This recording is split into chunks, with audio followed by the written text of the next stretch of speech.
His name is Ibrahim Traoré. He's a new kind of leader in Africa, young, determined, unapologetic.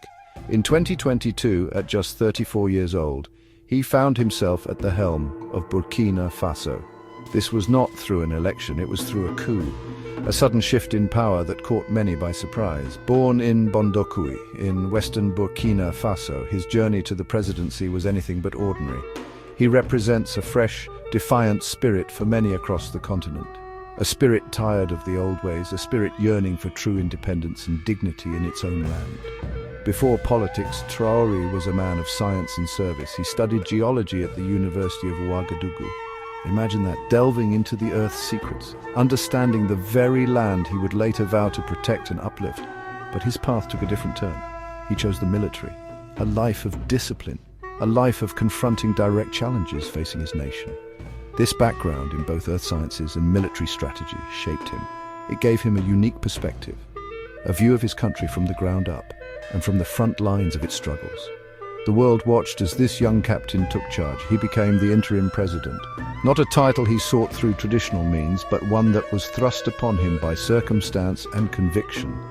The previous interim leader, Paul-Henri Sandaogo Damiba, was also a military man, but Traoré and his faction felt a different direction was needed. A stronger stance, a clearer vision for Burkina Faso's sovereignty. His rise was swift. It was decisive. It signaled that a new chapter was beginning for the nation, one with him as its central author.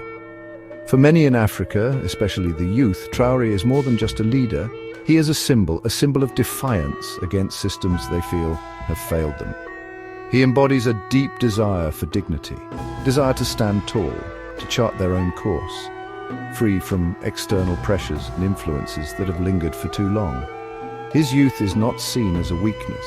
It is seen as a strength, a connection to a generation hungry for change, a generation ready to believe in a bolder future. He speaks their language, he reflects their frustrations and their hopes.